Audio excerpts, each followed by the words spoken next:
Support comes from the Missouri Forest Products Association. Missouri produces wood pallets, railroad ties, white oak barrels, hardwood floors, and more. Details on the variety of products made in the state are at choosewood.com. If you have a smart speaker, you have access to the entire world of NPR and St. Louis Public Radio. All the latest news and all the captivating stories. Activate our voices with yours by telling your smart speaker to play St. Louis Public Radio. From St. Louis Public Radio. This is St. Louis on the Air. Your father famously raised you as part of a way of trying to prove that genius was made and not born. Now that you've been a coach for so many years, do you think he was right about that? I think he's definitely right about that it's primarily all about the hard work that's being put in and providing positive circumstances for the children. It's obviously it's a lot of sacrifice. It requires a lot of patience and endurance and perseverance.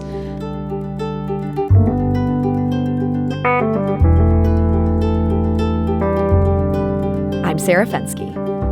For 9 years, Susan Polgar has led Webster University's chess team, and for that entire time, the team has been a force.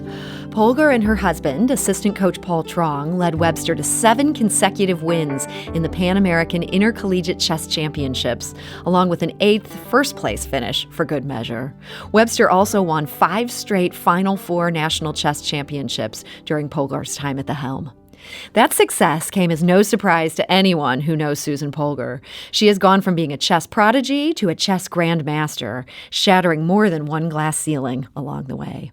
She plans to retire from Webster University on May 31st, and she joins us today. So, Susan Polgar, welcome. Hi, it's a pleasure to join you. How are you? So, Susan, you had an incredible run coaching chess at Webster. What made you decide to call it quits?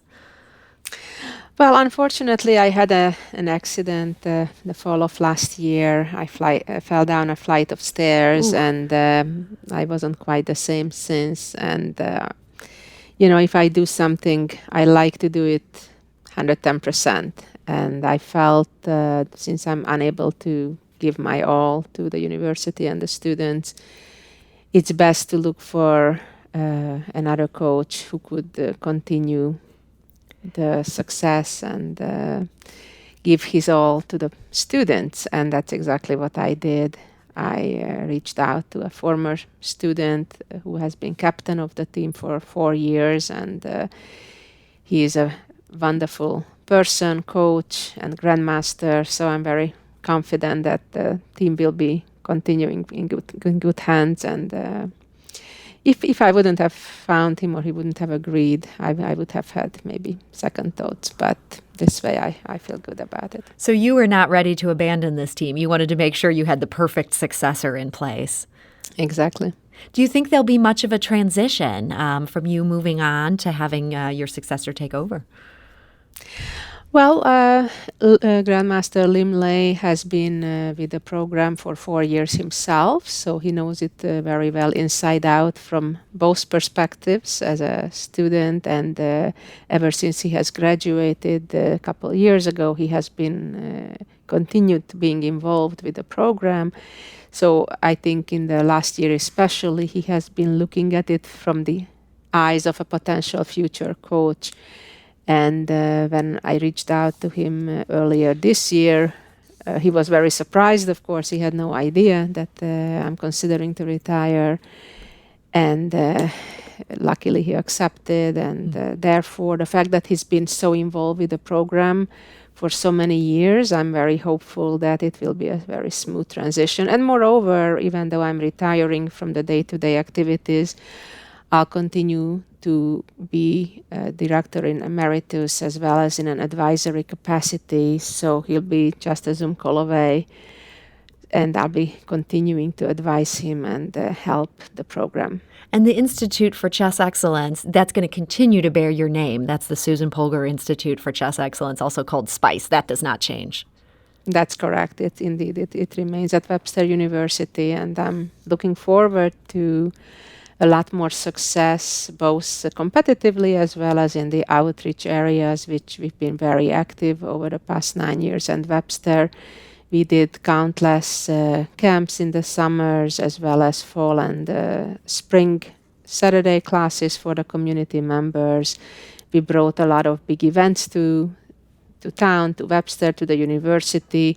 So I'm very optimistic that a lot of it will continue, especially now that hopefully things will open up a little bit with COVID situation improving a little. And even though this year we're not yet having an in-person camp, but moving forward, I'm very hopeful that everything will come back as normal and we can continue making Webster and Webster Groves proud. So Webster, during your tenure, has been called the most successful college chess program ever. And you obviously had huge success as a player, but that doesn't always translate to being a good coach. What did you do as a coach that others hadn't done before? I think the fact that I had a very holistic approach and I treated all the students as family. And try to understand them, where they are coming from, and didn't have a one-size-fits-all method, but try to customize the training to each and every student, because they all come from all parts of the world, from Hungary through Germany to Armenia or Russia or Vietnam, all different places in the world. And obviously they come with very different backgrounds in many ways, culturally, and even in their chess education. Mm-hmm. And they have different needs on what they need to improve on or what they need help with. And I was trying to find that individual tone with each and every student. And I think that's one of the key reasons to our success all these years. So in addition to being a coach, you're also a mom. One of your sons just graduated from Webster. The other is a student there currently. Do you feel like there's some relationship between the skills you develop as a mother and the skills that make you a great coach? Well, I hope so. I obviously try to use similar tools, and even with my own sons, even though they are with the same genes kind of, but yet mm-hmm. they are very different individuals, and I have to understand that. Just because I can use one approach with my elder son, it doesn't necessarily mean I can use the same with the younger, but I always try to understand them and be fair with them and have their best interest at heart. So that leads me to something I find myself wondering about. Your father famously raised you as part of a way of trying to prove that genius was made and not born. Now that you've been a coach for so many years, do you think he was right about that? I think he's definitely right about that it's primarily all about the hard work that's being put in and providing positive circumstances for the children. It's obviously it's a lot of sacrifice. It requires a lot of patience and endurance and perseverance, both from the parents or coach's side as well as from the child or student. And that's where, unfortunately, of course, most people don't reach their optimal potential. Mm-hmm. And it's really a very, like for my father, for example, it was a very long-term project, right? Even before I was born and when I was a young child, it's a long story. It's 10, 15, 20 years until you would see the results or not. Mm-hmm. And in a lot of cases, either the parents or the children give up for just giving up because they don't believe in it anymore, or simply the circumstances don't allow it. And, in many cases, life happens. Everybody has various responsibilities and have to work. And so it just depends really on the circumstances of the family a lot. But so you think somebody of normal intelligence with the right amount of perseverance and the right amount of coaching and that happening soon enough, they could become as good of a chess player as you are? It just seems unbelievable to me.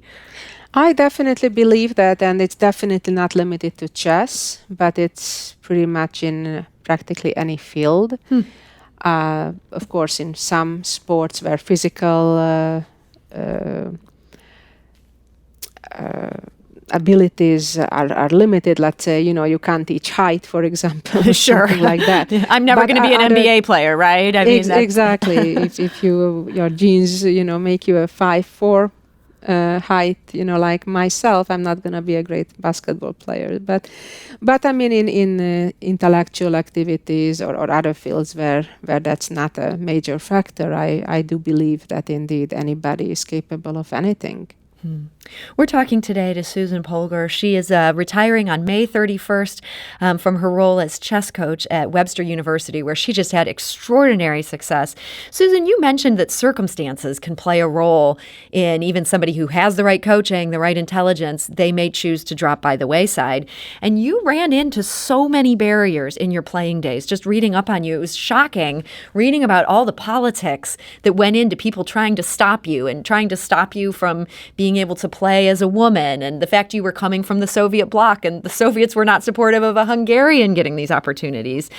Just so many different things. You wrote on your Instagram recently, quote, "I am me and I live my life by my ethics and principles, not what others, especially so many male chess politicians want. Too bad if they do not approve it. I had to deal with their constant harassment, criticism, verbal abuse and insults, physical intimidation, unwanted sexual advances, and all the other nonsense for many decades." Reading about some of those things on that list of what you put up with, has chess had a Me Too moment? Does it need to have a Me Too moment? Well, I definitely faced a lot, especially back in the 70s, 80s, and 90s. Things became better, but I think there is still a need for change, further change. Of course, one of the issues were when I was growing up as a young teenager, a young woman, that I was typically the only woman in most of my competitions or visits to chess clubs. It was very common that literally I was the only girl, the only woman. And that created a very unnatural situation. And unfortunately, also, of course, our society was not very kind in a way that they looked at those women, myself, and others as well in similar situations, especially in those days, that, maybe this is an opportunity to get a date. And obviously that was not the reason I went to the chess club for. And, I'm sure. Yeah, so it was a very unnatural and unpleasant situation at times. And some of the guys didn't take rejection well, and I got even to some dangerous situations at a few times. So, and of course, the mental abuse and the verbal abuse was just constant, that, women can't play chess, why don't you go and dance or do other things that are more feminine, and don't waste your time trying to become a grandmaster. You'll never get there. I mean, this type of trash talk, was just very normal growing up. And so that was normal. I mean, what gave you the strength to overcome that, as opposed to that being the kind of circumstance where people would say, she gave it a good run, but, it's too hard? I was very fortunate that my parents raised me with an attitude that why not? And, as long as you work hard, as long as you try your best, why couldn't you do just as well as the boys or the men? And I believe that because I agree, why not? And I'd worked hard, and, little by little, I kept proving myself and getting further and further.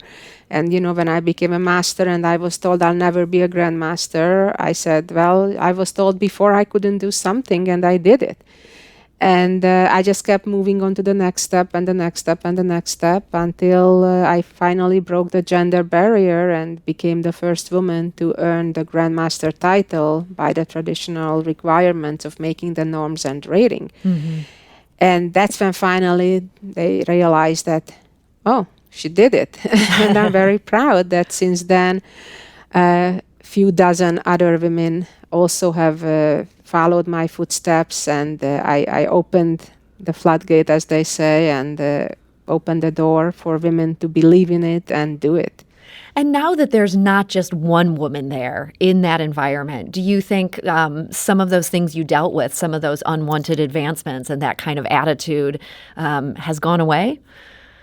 I don't think it has gone away, speaking to the young ladies of today who are competing and living in the chess community, but it certainly improved. It certainly is not as everyday happening as it used to be in the 80s or early 90s, let's say. Do you think chess needs a further reckoning with some of these issues, or are they on the right track?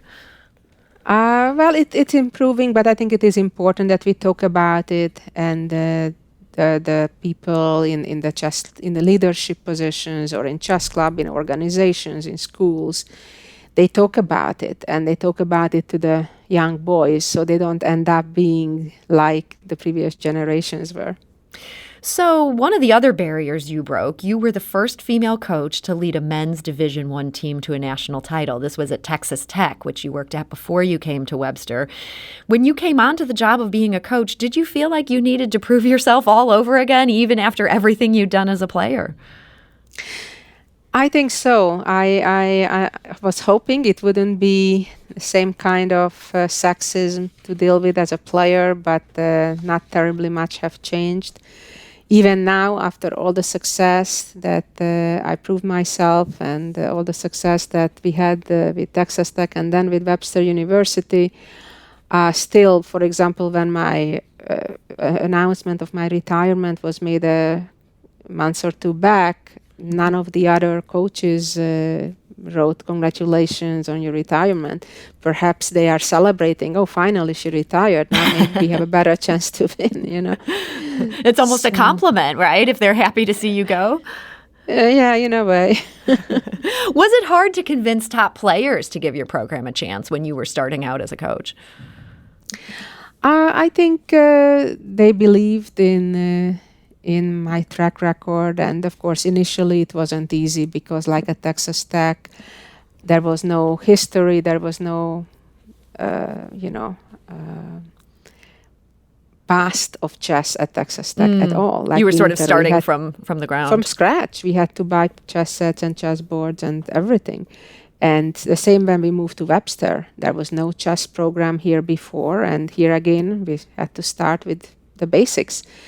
And I'm very proud of our students, and I'm very thankful to the institution and the leadership of now Chancellor Bess Strobel and President Julian Schuster for their vision and believe in us and giving the program a chance and supporting us all the way.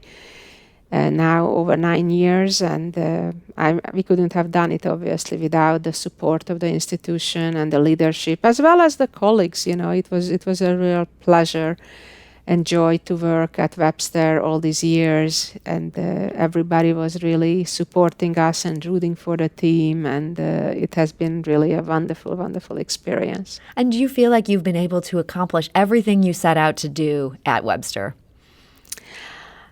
Well, you can always do better. That's spoken like a person who ends up being a chess grandmaster. It sounds like you're pretty hard on yourself. Well, but at the end of the day, we won 8 of the 9 Pan American championships that we competed in.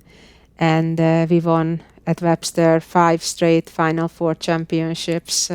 Obviously, there were a couple more Final Fours that we were very close to winning, but ended up not. So, it always could have been better. But with that said, our students at the program at Webster have won more national and world titles in the past 9 years than at all the other universities with chess programs combined.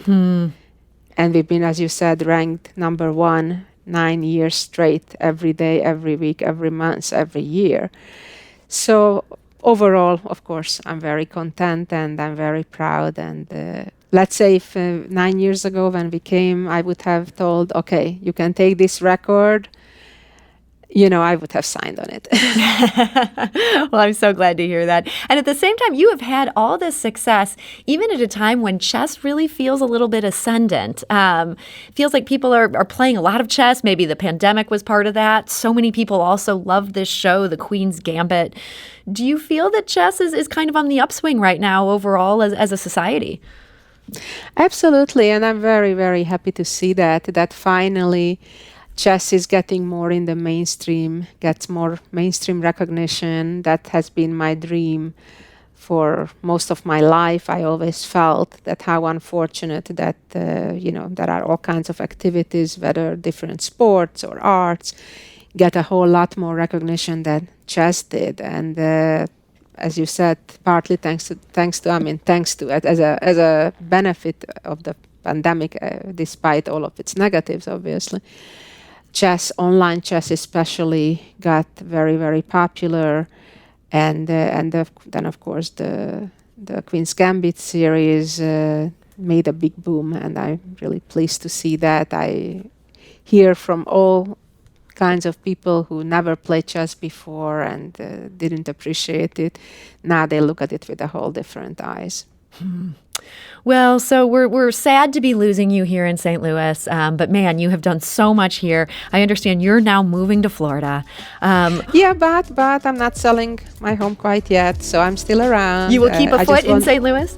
Exactly. My kids are still here. My younger son has another year at Webster, and my older one is about to start his MBA. So I'm still around. I just won't be full-time in St. Louis. Well, Susan Polgar, we're glad you are sticking around, and we're going to miss you as the chess coach because you made this whole city look good. So thank you so much for joining us today, and congratulations on just a remarkable run. My pleasure. Thank you so much. St. Louis on the Air is a production of St. Louis Public Radio. Understanding starts here.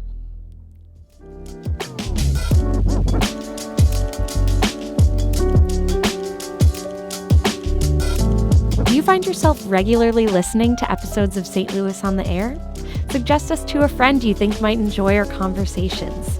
And leave us a review and rating on Apple Podcasts on the App Store. It's the simplest way to help people discover our show. Thanks. St. Louis Public Radio is a member-supported service of the University of Missouri, St. Louis.